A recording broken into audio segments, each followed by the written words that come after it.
And now get ready to smile again with radio's home folks, Crisco's Vic and Sade, brought to you by Procter & Gamble.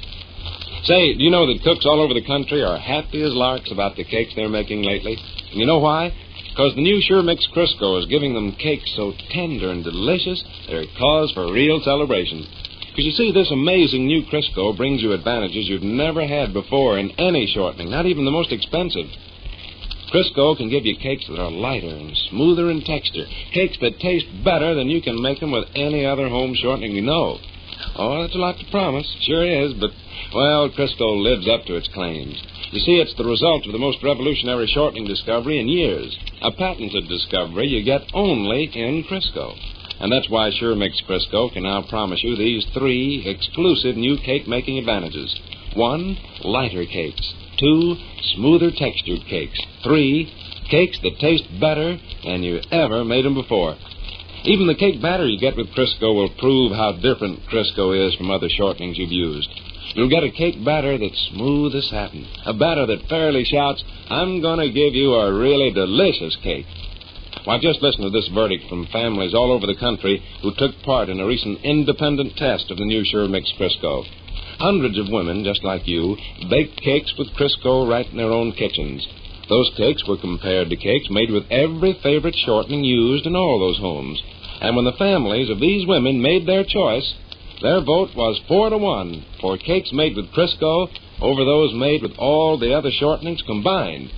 So make your family's cakes Crisco cakes, will you? And remember, it wasn't only 4-1 for lighter cakes, but 4-1 for flakier pastry, 4-1 for better-tasting fried foods. That was the family vote, 4-1 for new Sure Mix Crisco.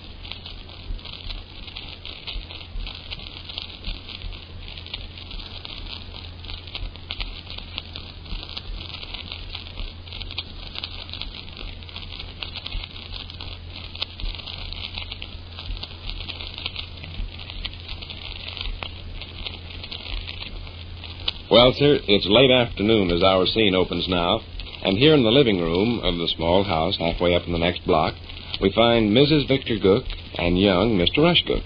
Sade is fixing a stern eye upon her son and speaking in this wise. What exactly did Mr. Erickson say? He says, tell your mother I dropped by to leave these beautiful, beautiful wallpaper patterns. How long was he here? No time at all. Ducked right in and right out. Wanted to avoid me. Yes, I believe that's a fact. Because all the time he was talking, he kept looking nervously out the window. Afraid I'd pop in before he could escape. Yeah. And these are the beautiful wallpaper patterns, are they? Beautiful, beautiful wallpaper patterns. Beulah picked them out, huh? Yeah. Mr. Erickson said a woman's taste in such matters is better than a man's. Oh, ain't he the slick customer? The world's most wonderful landlord. Hey, guy, who do? Come home. Hi. I bet your mother took the early train for St. Paul, Minnesota. Hi. What's these little tablet paper thingamadoodles pinned on the patterns? Notes from Beulah to you. Oh, indeed. Greetings, friends. I hope I'm not too late for the banquet. Fact of the matter is, I was held up and robbed by 2 villainous road agents down the street. Didn't bump into Mr. Erickson, did you? Erickson? No, I didn't. He waited till the coast was clear and both you and me away from home and then sneaked in and handed Rush a batch of wallpaper patterns. Really? These rotten things. Look at 'em once. Cheapest, shoddiest trash I ever seen. That's certainly a poisonous green there on top. Read the little note. There's a little note goes with it Beulah wrote. Yes, his daughter Beulah picked out these samples. Tell what he said about that, Rush. A woman's taste in such matters is better than a man's. Isn't that a nice box of oyster crackers to take to the picnic? I'm the woman with the upstairs to be papered. I'm the woman that has to live with the wallpaper.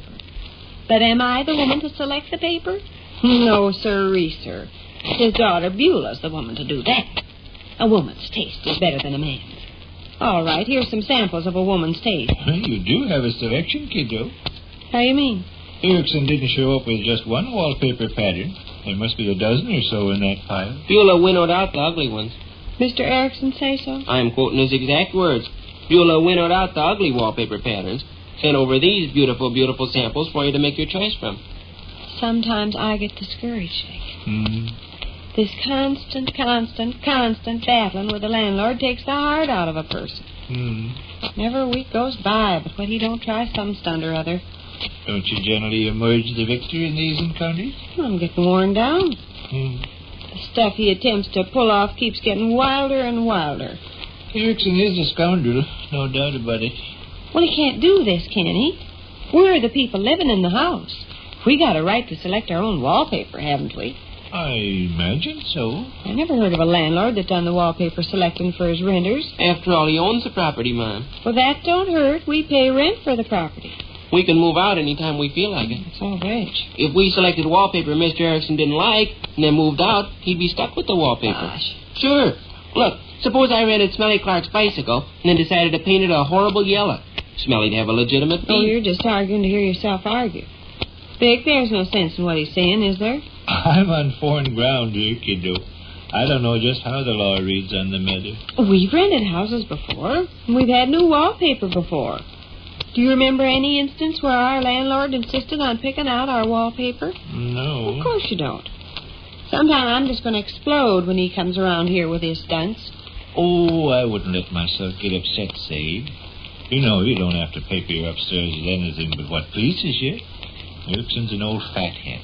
Let's just look upon him as an old fathead and enjoy a quiet laugh over his feeble-minded... No, but a person gets sick of it after a while.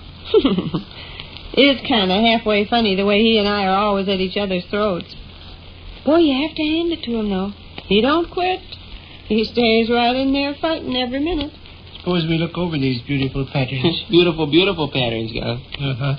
Say, talk about your poisonous greens. This baby on top here takes the cake. Could you imagine living in a room with wallpaper like that? I'm afraid I'd grow morbid and homicidal. Read what Beulah wrote on that piece of paper she pinned to the sample rush. Let's see.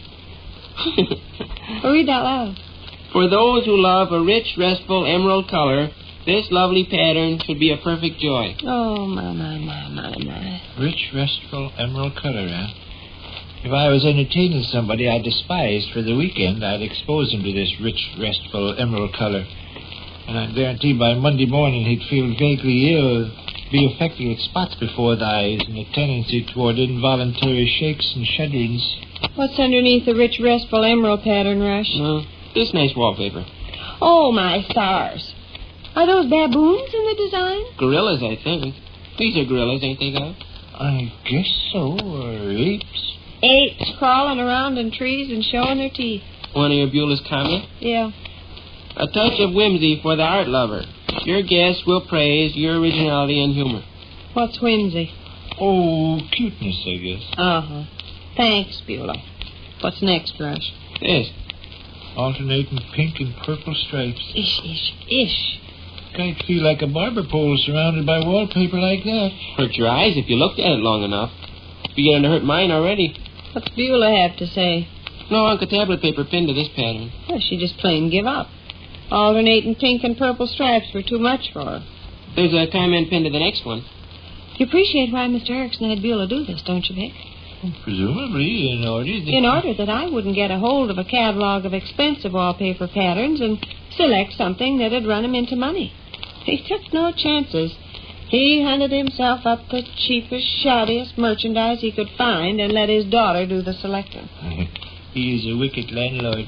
He's the world's champion landlord. Mom, backing up my argument of a minute ago about whether or not he's got a right to select your wallpaper for you, bear in mind also he's got to pay for the wallpaper. Well? As long as he has to whip out his pocketbook and slap out the money for the wallpaper, maybe he figures... fiddle-de-whittle. No, but really, it's his house and his wallpaper. Probably he figures human flesh and blood is not obliged. You're just arguing to hear yourself argue. Let's see the next sample. Well, speak no evil, see no evil, hear no evil. The three little monkeys? Yeah. One's got his hands over his eyes, one's got his hands over his ears, and one's got his hands over his mouth. Hey. Wouldn't that be wonderful for our upstairs? Wouldn't that be wonderful for our upstairs? What's Beulah's comment, Pitchfork? A sweet little thought and a sweet little design combined to make this pattern a perfect darling. You hit the nail right on the head, Beulah. Wouldn't be such bad-looking wallpaper if the monkeys didn't look so stupid. They're out of perspective. Look, this monkey here's got a head twice as big as the monkey next to him. And over on this side, the half-wit monkey's so small you can't... That's him. That's Erickson now. Calling up all axle grease and peach butter to inquire about the beautiful patterns. Beautiful, beautiful patterns. I'll talk to him, Rush. Okay. He'll think a cyclone broke loose. Hello? Oh, Hello, lady. Ruthie. Miss Stembottom, please. Oh, nothing much. Had to run over on West Monroe Street on an errand that took an hour or two. Stopped in at Miss Trogel's and Heddle's both. Mm-hmm. Oh, fine. Why, not that I know of. Vic's here, just a second. Anything up your sleeve for this evening? 500? Sure. Invite him here. Go ahead. He says grand, lady. Yeah. Say, how about you people heading over in this direction? Dandy. Oh, any time. Sure, 7:30, 4 to 8, 8:15, or kind of halfway and around there, Fine. All right, Ruthie. You bet. You bet. Goodbye, lady. She's sweet. Reminds me a good deal of Mr. Erickson. He's certainly sweet. Oh, how sweet. Oh, how sweet. The sweetest landlord in all the whole wide world. Well, let's see the next wallpaper pattern, Rush. Purple splotches on a bright yellow background. Oh. Look, Vic. I'd get dizzy if he stared at that long enough. A guy'd get downright sick. What's Beulah have to say about it, Pillisnick? A dainty design and a pleasing color contrast, certain to win the delighted approval of discriminating people.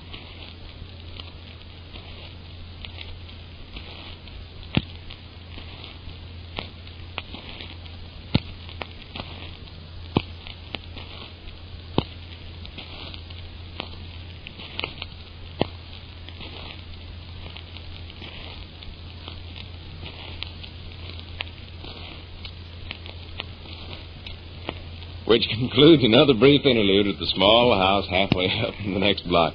And there we leave Crisco's Vic and Sade. Until the next time. Say, when you make cakes, don't you love to see your ingredients work into a fine, smooth batter? Well, that's one of the advantages you get with the new Sure Mix Crisco. With Crisco, you get cake batters as smooth as satin. And that's not all. Thanks to a patented shortening discovery, Crisco now offers you 3 exclusive advantages. Lighter cakes, smoother textured cakes, and cakes that taste better than you can make them with any other home shortening we know of. Why, recently, hundreds of women took part in an independent home test. They baked cakes with Crisco, and these cakes were compared to cakes made with every type of shortening. And when those families made their choice, they voted 4-1 for cakes made with Crisco over all the other shortenings combined. And remember, it wasn't only 4-1 for lighter cakes, but 4-1 for flakier pastry. 4-1 for better-tasting fried foods. That was the family vote, 4-1 for new Sure Mix Crisco. And don't forget to listen to Crisco's Vic and Sade the next time. This is Mel Allen speaking. Well, sir, it's late afternoon as we enter the small house halfway up in the next block now. And here in the living room, we find Mrs. Victor Gook and young Mr. Rush Gook. The latter is standing beside the Davenport removing his overcoat, having just this moment arrived home. And his mother, glancing at him, observes, You look sad. I am. Get a bad mark in your algebra? What's the matter? Bernice died today. Who? Bernice, Howard's sister. What you talking about? Howard who? Mr. Gumpox's horse, Howard. Oh, give me a start there for a second. His sister died, Passed away this morning at exactly 2 minutes after 11. Too bad. Yes. Was it an old horse? 16. That's pretty old, isn't it, for a horse? Yes. How old is Howard? 14. Bernice was his elder sister. When did you hear the news? Just now. I was coming along the alley on my way home from Tapman's vacant lot, and when I went past Mr. Gumpox's shanty, where he keeps his garbage wagon, I saw both him and Howard standing outside. He drew me off to one side and told me what happened. Drew you off to one side so Howard wouldn't hear? Oh, I expect Howard wouldn't have understood if he had heard, but it was kind of the decent thing to do. Mr. Gumpox is quite upset. Was anything in particular the matter with what's her name? Bernice. Bernice? She's never been very well. Delicate constitution. I understand everybody in Howard's family is delicate. Howard certainly is. The way he stands with his head hanging down by his knees, a person would think he was going to fall down any second. He will one of these days. Howard got any other brothers and sisters besides this Bernice? One other brother, Kenneth. He's in the employ of the Anderson Cartage and Transit Company. Dray horse, Yes. Kenneth's the baby of the family, only 9 years old. But he's not very strong either. Coughs a lot. I see him every once in a while. Takes after Howard quite a good deal. Same shape head and same color coat and mane. Has he been notified about Bernice? This business don't strike me very funny, Mom. Oh, well, land, some old horse. Yes, some old horse. But Mr. Gumpox is very much upset. The handwriting on the wall, Rush, he told me just now. Bernice passed away today, and won't be many more days before somebody else does the same thing. And he nodded his head significantly at Howard. Oh, by the way, I promised I'd tell Uncle Fletcher. What's Uncle Fletcher care? Mr. Gumpox seemed to think he'd be interested. At least he asked me to telephone him. So I guess I'd better do it. Mrs. Keller's number is 5697J. See, Uncle Fletcher spends considerable time in Mr. Gumpox's company and naturally takes an interest in Howard and Howard's affairs. It's understandable. I wish you'd quit talking in that mournful tone of voice, Willie. Gives a person the fidgets. 5697J. Yes, 5697J. I beg pardon? 5697J, not 5697J. 5697J, please. Operator will think you're calling for the hearse. I suppose it is comical to feel sad about some old animal dying, but I've got a lot of sympathy for Mr. Gumpox. He works shoulder to shoulder with Howard. Day in and day out, him and Howard are together. All right, Howard's sister all of a sudden goes to work and kicks the bucket. Don't you see how he must... hello, Mrs. Keller. Rush Gook, Mrs. Keller. Is Uncle Fletcher at home, Mrs. Keller? Oh, I see. Well, will you please? Thanks very much. Goodbye, Mrs. Keller. He's not there right now, but she expects him any minute. She's going to have him call me back. You sounded like you had bad news. Well, haven't I? Well, no sense in disturbing Uncle Fletcher's landlady. No. You going to sit there with that long face and stare at your shoes the rest of the afternoon? I'll cheer up directly. I hope so. Oh. Where'd Mr. Gumpox find out the information about Howard's sister? Raymond Belcher Bierman run over with the news. Who's that? Milk wagon driver. Was Bernice a milk wagon horse? Yes. It's hard work pulling a milk wagon around. Bad hours, too. Know what time a milk wagon horse has to get up in the morning? What time? 3:30. Anybody will weaken under a strain like that morning after morning after morning. But Bernice was cheerful and willing. Raymond Belcher Bierman pays her the tribute of saying Bernice had the sunniest disposition of... Stop it. Give a person the willies. Go outdoors and play, why don't you? I must wait for Uncle Fletcher's phone call. I'll tell him the news when he telephones. Mr. Gumpox expects me to notify him in person. Oh, gosh. Oh? How'd you come out on that algebra examination you were talking about at the dinner table this noon? Quite well, I believe. There were 10 questions, and I knew all of them except the second part of the third.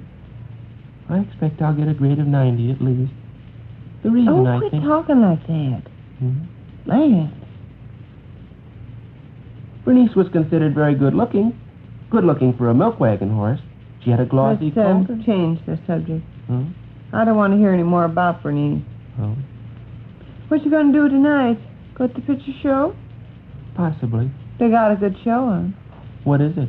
Gloria Golden and Four-Fisted Frank Fuddleman and something or other. I Am Distracted with Love for You, Assistant Umpire Williamson? I guess so. Oh. Maybe I can talk your father into going. Bernice passed away quietly. I said I didn't want to hear any more about Bernice. I feel like a picture show tonight. Hope I can get your father loose from his easy chair and noose. For me, probably. Might be Miss Stembottom. Shall I answer it? Go ahead. Thank you. Oh, Rush, you're such a cottonhead. Hello? Oh, yes, Uncle Fletcher. Say, Uncle Fletcher, brace yourself for a shock. Oh, will you cut out that nonsense? Oh, you heard? Oh, I see. Uh-huh. Yes, I know. Very much upset. Oh, Rush. Uh-huh. Yes, he told me. Yes, very sad. True. True. True. True. True. True. Goodness, goodness, goodness. Uh-huh. Well, that was all, Uncle Fletcher. Mr. Gumpox asked me to notify you, and I promised him. Yes. Exactly. Exactly. All right, then, Uncle Fletcher. All right. Uh-huh. Why, she's sitting right here, Uncle Fletcher. Would you care to... Okay. Uncle Fletcher says hello, Mom. Hello himself. She says to tell you hello. Yes. Yes, it's very sad. Yes. All right, then, Uncle Fletcher. You bet. Goodbye. He'd already heard the news. He saw and talked to Mr. Gumpox right after I did. He said Mr. Gumpox's eyes were suspiciously moist. Mom, a very, very strange thing happened this morning. This more about Bernice? Yes. Bernice died at exactly 2 minutes past 11.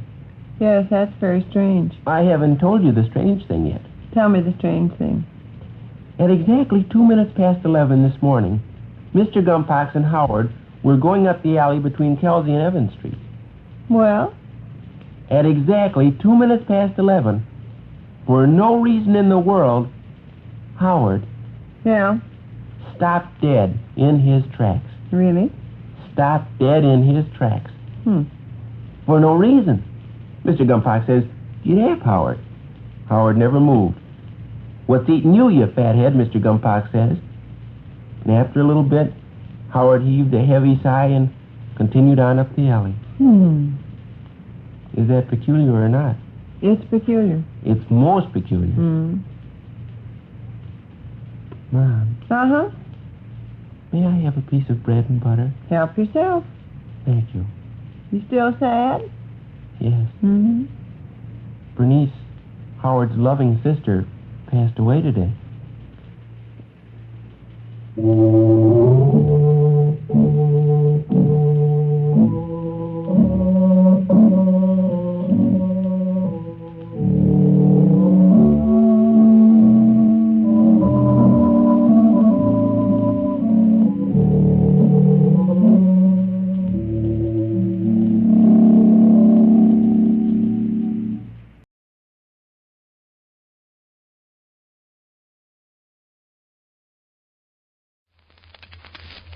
Well, sir, our friends who live in the small house halfway up in the next block have only just finished their noonday meal as we join them now.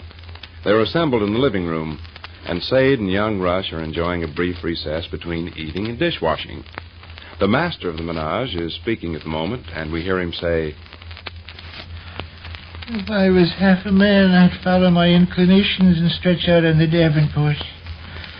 I'd call up the office and tell them not to expect me this afternoon. Sleepy? Overwhelmingly so. You ate too much, Gal. True. Also, I slept an unconscionable number of hours last night. A fellow stay in bed longer than his regular schedule calls for. He finds himself drowsy and languid the next day. Watch out, or you'll get to be like Gully Hooker there in Dixon. Name Gully Hooker eludes me. Father was straw boss on the railroad section gang. You remember Gully? Wore one necktie down his back and one necktie down his chest. Had two parts in his hair. Oh, you must have known Gully. What are you going to say about him? Great fella for sleep. Fell asleep while he was proposing marriage to Gertrude Skeetle. Dixon people joked about it for years. Gully and Gertrude were sitting on the sofa, and Gully started his little speech about his great love, and would Gertrude consider him as a husband, and so on and so forth. And finally quit talking in order to wait for his answer, and Gertrude said she'd have to have a minute to think it over, and pretty soon she murmured yes. And looked at Gully, and there he was sound asleep with his mouth open. That's very romantic. No. Yeah. Dixon people joked about it for years.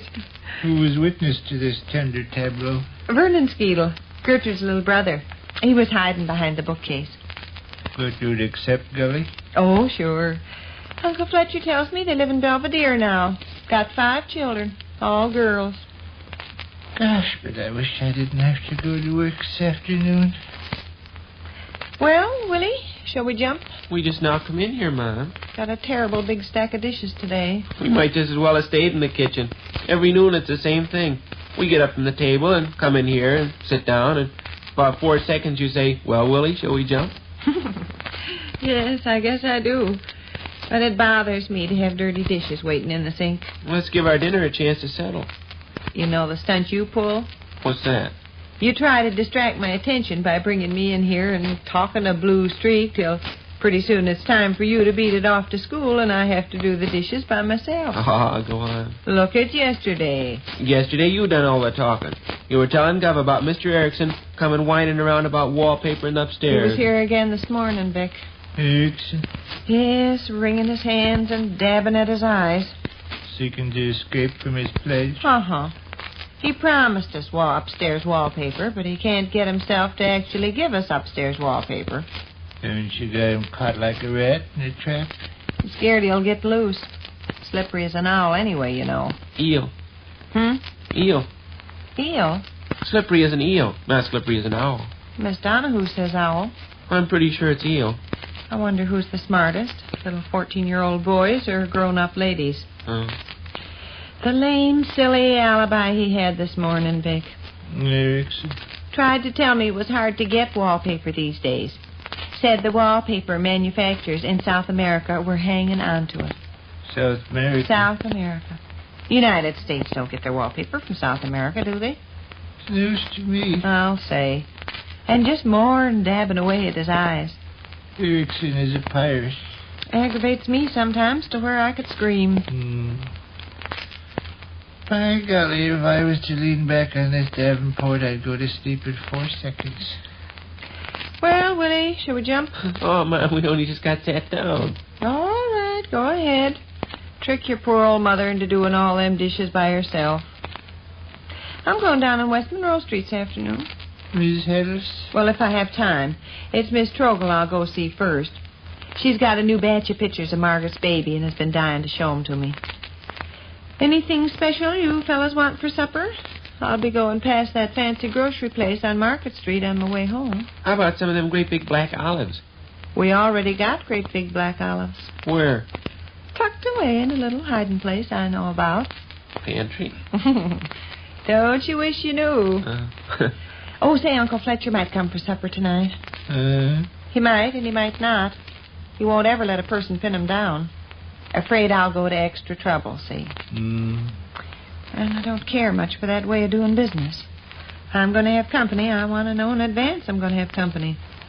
But Uncle Fletcher's can be obstinate as a mule. I don't want to put you to extra trouble, Sadie. If I stop by this evening, all you'll have to do is slap on an extra plate. If I don't stop by, you won't have to slap on an extra plate. It's no good trying to reason with him. But I'll want to know whether I'm cooking for 3 people or 4 people, Uncle Fletcher, I tell him. But he only shakes his head. Uncle Fletcher is a catbird. Yeah. Well, Willie? Shall we jump? Clock's ticking away like a cyclone. Pretty soon you'll hop up and dash off to school, and your poor mother's left in the lurch with 9,000 dirty dishes. Hey, talking about dirty dishes, I'd hate to have to wash and wipe dishes for the Hendersons. Why? Frederick and his wife and 2 children have moved in with him. Which one's Frederick? He's the boy between Alvin and George. You know Frederick Henderson, Gov. Always wears bicycle pants clipped, but don't own any bicycle. Oh, the guy we saw yesterday puffing away on a pipe without any tobacco in it? Yeah. He's funny about stuff. Wears garters but no socks. Wears a necktie but no collar. Wears cuffs but no sleeves. Wears bicycle pants clips and don't own a bicycle. Smokes away on a pipe that's got no tobacco inside. Is he a half-wit? Yeah. He is not. He's smart as a whip. Took all the honors when he graduated from high school. What do they call the fellow that does that? Valedictorian. Sure. No, when it comes to brains, there's no flies on Frederick Henderson. You say he's back with his parents now? Uh-huh. Had this wonderful position in Detroit, Michigan, but something happened. I don't know what. He'll find something else, though. How many does that make living at the Hendersons? Well, let's see. Alvin George, Cora and her man, Henry and his college chum and the college chum's cousin, Edna and her man and baby, Charlie and his wife, the old folks, now Frederick and his family. 18. Imagine. Boy, you must have a stack of dishes to wash and wipe that'd choke a horse. Let's go investigate how big a stack of dishes we got. Oh, take it easy, Mom. Uh-huh. Noon hour's a very pleasant time, ain't it? Grand. No, but I mean that. Fella sits around with his family and chats about this and that and feels easy and comfortable. I believe the noon hour's my favorite part of the day. Mm-hmm. Think of all other houses up and down the street where people are enjoying their noon hour. As far as that goes, think of all the people all over town, all over the county, all over the state. Mm-hmm. Why, right this minute, millions of different families are sitting in their living room digesting their dinner. Mm-hmm. The more I think of it, the more I'm convinced the noon hour is my favorite part of the day. If you'll fetch me volume 7 out of my large library, I'll read you what R.J. Konk has to say about the noon hour. Oh, heck, some other time. Maybe I can remember a few of his jewel thoughts. In hoc ad liberatis spinach hunk. Sim spittle ad cornucopia dum clock veep. Nomenclature easy money vap. Tipple stoppo crash. Greek junk, huh? Latin jump. Huh? I never cease to be amazed that a boy in high school cannot differentiate between Greek junk and Latin junk. Huh? Oh, gosh, but I wish I could sleep this afternoon. Can't hardly keep my eyes open. You'll feel brisk enough once you get outside in the fresh air and walk to the office. I suppose. I hate to emerge from this sweet languor. Well, Willie, Shall we jump? let's do. 6 more seconds. 2 more seconds. Okay. Any little old message you want me to give Alvy Trogel or Charlie Heddles when I'm down on West Monroe Street this afternoon? Tell Alvy Trogel I love him. Tell Charlie Heddles to expect a large bunch of American Beauty roses first thing tomorrow morning. All right. Boy, but I'm sleepy. Mm-hmm. No, sir, by George, that's the truth. Noon hour's my favorite time of the day. I can sit around easy and comfortable with my father and mother and digest my dinner and chat about this, that, and other thing. Mm-hmm. Well, I better crawl out of this lethargy, I guess. Walk in here, hat and overcoat, so I can put you on. 2 seconds, we said, Willie. Uh-huh. Dinner dishes are waiting in the sink. Uh-huh. Shall we jump? Which concludes another brief interlude at the small house halfway up the next block. Well, sir, it's late afternoon as we enter the small house halfway up the next block now. And here in the living room we find Mr. and Mrs. Victor Gook and their son, Mr. Rush Gook. Vic, who arrived home from the office only a few minutes ago, is seated on the davenport staring thoughtfully at his shoes. And Sade is saying, You've been honored, huh? Signally. I've been named a member of the All-Star Marching Team of the Sacred Stars of the Milky Way. Who done the honoring? The fellas up at Chicago headquarters. Cost you anything? Naturally not. Well, I didn't know. Generally, you're asked to slop out your pocketbook when them Chicago fellas come along with some stunt. The present instance is not some stunt. who else is on the All-Star Marching Team, guy? 9 other guys. Anybody I know? Well, Y.Y. Flirch and J.J. Stunbolt of Leicester, Nebraska. Harry Fye and I. Edson Box, also of Leicester. H.K. Fleeber of Grovelman, South Carolina. Robert and Slavert Hink of Hoopston, Illinois. O.X. Bellyman of Detroit, Michigan. How many is that? I didn't count. Well, there's 10 of us all together. Oh. 10 of us all together. Something about this business bothering you? You act like you're disturbed. Disturbed? Yeah. I am disturbed. What's the matter? Well, the members of the All-Star Marching Team are scattered all over the United States. And yet Chicago headquarters wants us to practice marching as a unit so we'll make a flashy appearance. Oh, so that's the catch. You've got to spend a gunny sack full of money on railroad tickets to South Carolina and Nebraska and Michigan. No, that's not it at all, Sade. No expenditure of money is involved in this situation. Suppose I read you the letter I received at the office this afternoon. Then you'll understand the whole affair. All right. Go fetch it, will you, popcorn stand? Hallway? Yeah, in the inside pocket of my suit coat. Yellow envelope. Okay. I'm pleased and flattered about this, kiddo. Out of the whole enormous membership of the Sacred Stars of the Milky Way, I was one of the 10 men chosen to march on the championship team. Very nice. I think so. In the next issue of the Lodge magazine, there'll probably be a generous write-up. We can send the clipping to Bess and Walter. Sure. Darn it. The complications trouble me. What complications is that? Well, us guys on the All-Star team are supposed to practice marching as a unit, and we're supposed to do it separately. How you mean? Well, this letter will make it clear. Read it out loud, will you, Pitchfork? Oh. Now, they're done from Kleberger's this afternoon, by the way. Thought you were going to pay him that $2. I will tomorrow. Read, Tongue Clamp. Praetor salute. In hoc sinus trouble, volo hunc. Dim wet non disputandum, ad spittle dum cluck, pop, estor. Well, you can skip the Latin. Okay. Begin down where it says, congratulations, Sky Brother Gook. You have been named... Congratulations, Sky Brother Gook. You have been named a member of the All-Star Marching Team. We of the official staff here at the headquarters of the fraternity are happy and gratified. Well, skip down a little more. All they do in that particular paragraph is to toss bouquets at me. Begin where it says, your teammates on this all-star marching unit are as follows. Your teammates on this all-star marching unit are as follows. Y.Y. Flurch, J.J. He always gets in everything, that Y.Y. Flurch. I bet one of these days they'll elect somebody Sultan of the Pacific Ocean, and it'll turn out to be Y.Y. Flurch. Read on, Rush. Y.Y. Flurch, J.J. Stunbolt, Harry Fye, and I. Edson Box of Lester, Nebraska.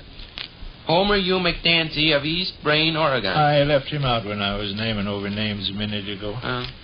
H.K. Fleber of Gravelman, South Carolina. Robert and Slobbert Hink of Hoopston, Illinois. And O.X. Bellyman of Detroit, Michigan. Robert and Slobbert are a couple more fellas that always shove themselves in stuff. Robert and Slobbert were elected to the marching team, say. Proceed with the letter. The Sacred Stars of the Milky Way is proud of you 10 men. We know you will work with unceasing effort to produce the finest... additional bouquets and compliments. Skip down. Cornucopias, fumble, bop, agricola, spinach, fish, eggfinch, Skip down 5. Because you 10 men are scattered all over the country, making it impracticable... Now, that's it. Listen to this carefully, Sade.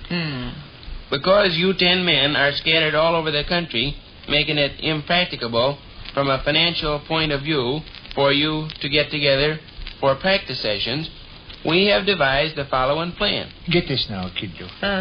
You will practice your marching separately. Separately? In separate units, that means.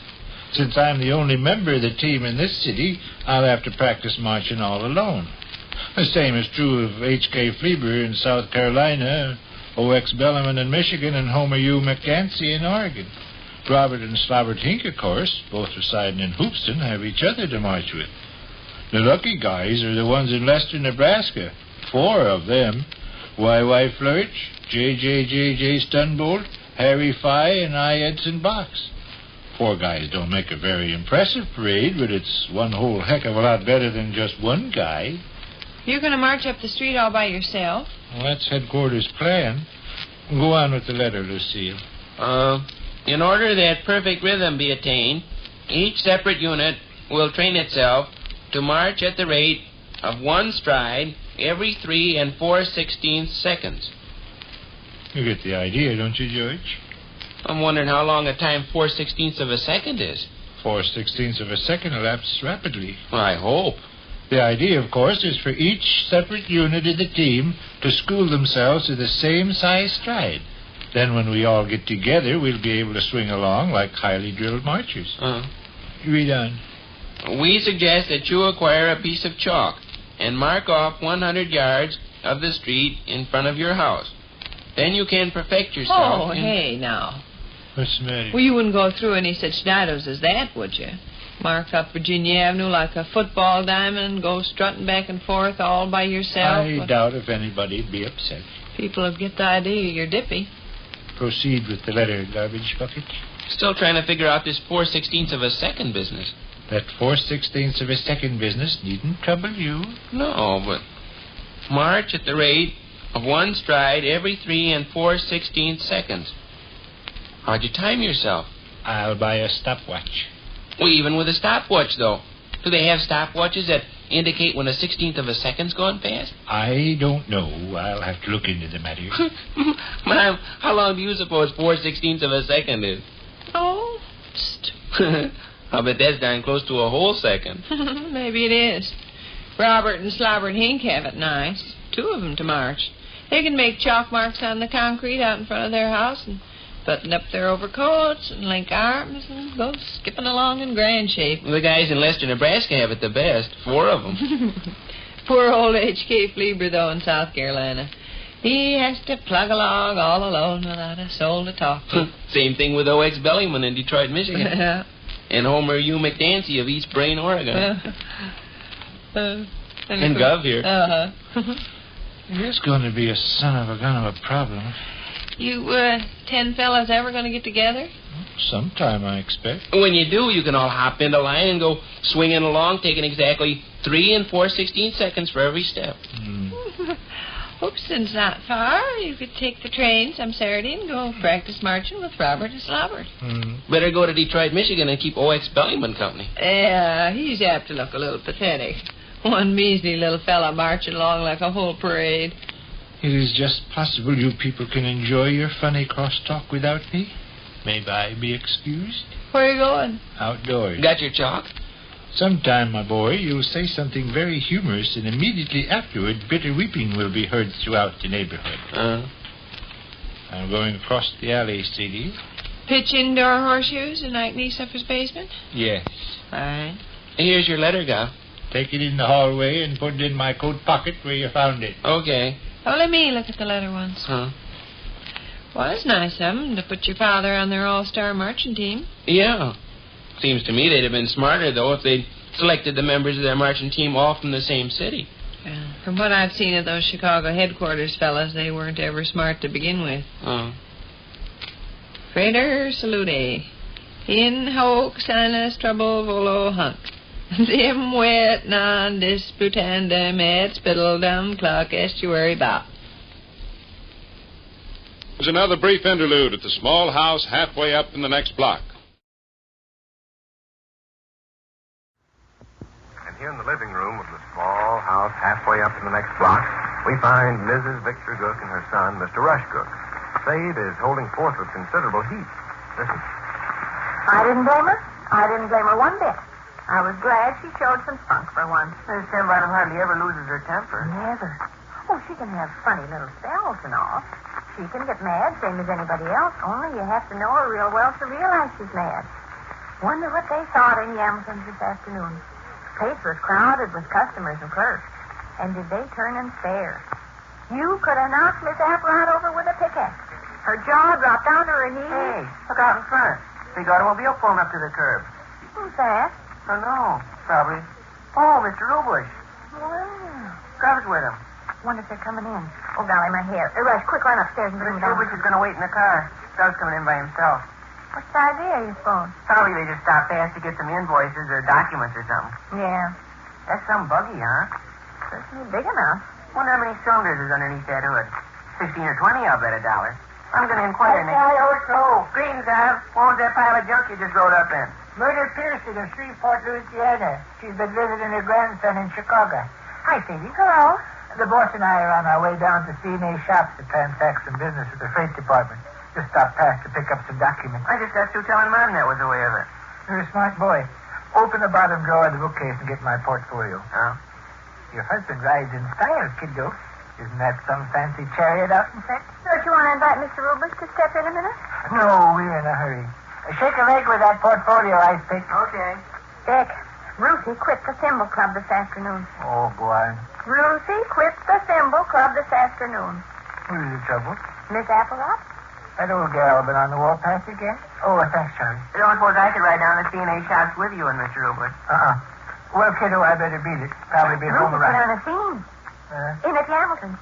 She stood there in the underwear and stamped her foot and talked loud and cried and everything else. Well, I want to hear all about it when I come home. Stembottom I'm talking about, this. Little sweet, mild, timid Ruthie Stembottom that wouldn't hit a lion with a fly swatter. She stood there in Yelmton's underwear and told Miss Apparat where to get off at and told her where to get off at good and proper. Good for Lucy. That's fine. When I get home tonight, I want to hear all the Something details. broke loose in her. She stood all she could stand from Miss Apparat, and the dynamite finally exploded. Oh, you should have seen her. Her eyes flashed fire, and she trembled all over. Cried, too. Not like some timid little baby, though. Cried because she was just plain mad. Miss Apparat, she says, you're nothing but a big, fat, la-di-da windbag. Miss Apparat, she says, you think you're the whole cheese, but let me say this one thing, you're a mean, conceited, selfish woman. Maybe it's not ladylike to stand here in this public place. I want to hear all about it, but right now I have to go. Mr. Rubish is waiting for me outside. He's staring in here, too. Do you realize it's Ruthie I'm talking about? Sure, and I'm anxious to have her tell me the entire story as soon as I come home Can from you supper. imagine Ruthie putting on a scene in public? In a big department store like Hamilton's? No, I can't. I'm flabbergasted. Little, gentle, retiring, bashful Ruthie. Why, she wouldn't jump on a rattlesnake. No, I don't guess she would. Well, still waters run deep, you know. Sometimes these quiet people really blow the lid off. Blow the lid off is right. All them clerks and customers in the Hamiltons must have thought a cyclone hit town. I'll tell you the match that touched off the gunpowder. For a long, long time now, Miss Apparat has acted like she doesn't recognize Ruthie. Acts like she can't place her, see? At thimble meeting, she looks at her puzzled like, who is this stranger? And that's ridiculous. It's ridiculous and mean and rotten. Won't call her by name. Refuses to call her by name. Till somebody prompts her and says Stembottom, and then she'll say, oh, to be sure, Miss Stembottom. Now, that can be aggravating. What do you want, Rush? The first time talk. I just wanted to tell Gov Mr. Rubish is craning his neck. He acts like he's... Oh, yes, Sadie. I really got to beat it. I told the boss it only takes me 2 seconds to run in and get my portfolio. What do you mean? Shall I quit the Thimble Club? I don't believe I understand. Well, I'm the president of that Thimble Club, but if Ruthie Stembottom quits, I quit, too. Well, so long. I'll see you. Aren't you interested in this? I'm interested in the horse, but I can't keep my boss sitting out in the street with his teeth in his mouth all day. Well, would you quit the Thimble Club? I don't belong to Thimble Club. You're not interested, then. Oh, shucks. Gus, I go out to the automobile and tell Mr. Rubish she'll be along in just a minute? It'll look mighty funny for me to quit the Thimble Club. I'm president, but if Ruthie Stembottom's He here... got out. What? Mr. Rubish got out of the car. Is he coming in here? No, he's looking at the tires. Well, so long, kiddo. Be back around 5:15. I might be a little late because... Telephone's ringing. Well, it's probably not for me. Answer it, Willie. Okay. Bye, Faye. If I'm going to be late in 5, I'll phone. Oh? Yes? Yeah, just a second. What you want? Telephone. Rush, do you know the floor walker's name there in Yampton's underwear department? Who is it? I don't know. Man or woman? Don't know. Oh, Mr. Rubish probably thinks I gone crazy. I popped my head out the door and then popped it right back in again. Should I go tell him you've got a phone call? No. Hello? Yes? Who? Mr. Beefer? Mr. Steefer? Weefer? Well, don't bother spelling it out. What can I do for you, sir? But there's 46 cylinders in that automobile, Mr. Rubish. That floor walker in Yampton's underwear department. Tall, slim fellow with afternoon coat and pants and general work. Please, people, I can't hear what this half-wit is trying to say. Talks like he has a mouth full of mush. Well, look, neighbor, why don't you call me later on? I'm very busy just now. What? Roll? Hole? Oh, clothes. You're selling clothes. Root? Boot. Fruit. Oh, suits. You're selling suits of clothes? Well, I'm sorry, friend, but I'm pretty well stocked up right at the moment. What? Oh, Sunday. Oh, some lugger out here. Here, Rush, you talk to him. Oh, I don't want to talk. Hey, chum, I'm afraid I can't spare any more time. I've got all the clothes I need, and... Honey? Funny? Money? Oh, you don't charge much money? Well, look, I've already told you that. Oh, goodbye. I think the guy is a lunatic. Would you put the camera here with me? I don't give a hoot about this Democrat. What kind of talk is that? Well, my boss is waiting out in front for me. I told him it'd take me 2 seconds to run in the house and get my portfolio. That was 6 hours ago. I'm still here. I bet he thinks I've been mortgaged. Go to your boss. Go to him. Only let me say this one thing. I believe... That's for me. I just went to China. I'll get it. So long, Sade. Goodbye. Oh? Yes? Oh, Miss Hammersweet. Just a second. Dad! Dad, telephone. I'm not here. Miss Hammersweet from the office. Oh, Sunday. Seems to me I've heard you talk about that tall walker there in Yamson's underwear department. Don't seem to remember him. Tall, gang, slim. Wears afternoon Put coat. my head out the door again and pop it right back in again. Boss must think I'm stark raving mad. Well, since there was Miss Hammersweet on the wire, I figured you One want to side. talk. Yes? Yes, Miss Hammersweet. Yes. No. Yes, Mr. Rubis and I are just leaving for the CNA shop. Yes. Okay, Miss Hammersweet. Okay. He's a lame brain, too. I just want to ask you one question. About routine the timber club? Yes. Well, say it. Miss Rubis called back in the front seat job. Looks like he's sick and Goodbye. Goodbye, Victor. You have to run after groceries pretty soon, son. Okay. I tell you what I'd like to have for supper. I'd like to have a... Hey!